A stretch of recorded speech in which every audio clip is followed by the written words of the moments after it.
2014 में पहली बार आशीर्वाद दिया था और अब 2024 का समय है। 10 वर्ष का समय एक बहुत बड़ी अवधि होती है कि आप किसी भी सरकार के कामों का मूल्यांकन कर सकें।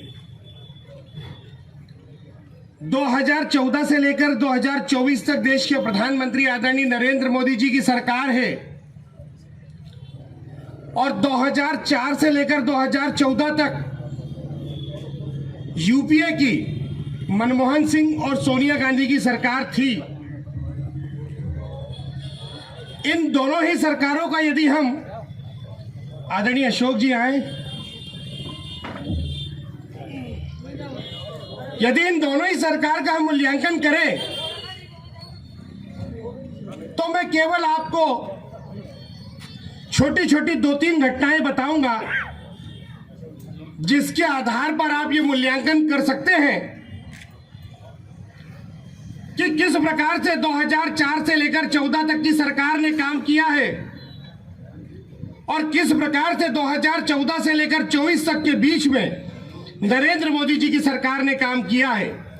एक हो चुकी है वो सारी ताकतें जो भारत को तोड़ना चाहती है, वो सारी ताकतें जो भारत को भ्रष्टाचार में लिप्त देखना चाहती है, वो सारी ताकतें जो कहती है भारत तेरे टुकड़े होंगे इंशाअल्लाह इंशाअल्लाह, वो सारी नकारात्मक ताकतें आज कांग्रेस के नेतृत्व में एक मंच पर बैठी है और उन्होंने इस बात का संकल्प लिया है कि देश के प्रधानमंत्री पद पर नरेंद्र मोदी जी को नहीं बैठने देना।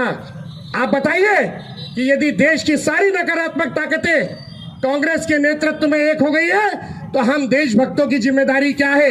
क्या हम सारे देशभक्तों को एक नहीं होना चाहिए? क्या हम सारे देशभक्तों को एकजुट होकर नरेंद्र मोदी जी को फिर से प्रधानमंत्री बनाने के लिए प्रयास नहीं करना चाहिए? और यदि हमें प्रयास करना चाहिए तो केवल हमारा वोट डाल देना पर्याप्त नहीं, हमारा 13 मई को वोट डाल देना केवल पर्याप्त नहीं होता, हमें अपने पड़ोसियों से भी बात करनी पड़ेगी। राम जी के अस्तित्व को चुनौती दी थी। जिस कांग्रेस ने कहा था कि राम का कोई अस्तित्व नहीं, आने वाले समय में इस कांग्रेस का अस्तित्व पूरी तरह से खत्म हो जाएगा। ये कांग्रेस पूरी तरह से खत्म हो जाएगी और भारत कांग्रेस मुक्त भारत हो जाएगा। आने वाले समय में देश के प्रधानमंत्री नरेंद्र मोदी जी के नेतृत्व में मैं और आदरणीय विधायक जी यहाँ की सिंचाई परियोजनाओं के क्रियान्वयन के लिए काम करेंगे। हम आगर में रेल लाइन लेकर आएंगे,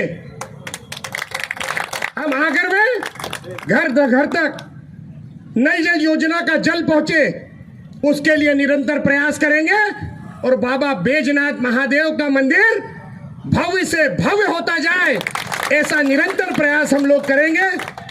आप सब देशभक्त हैं,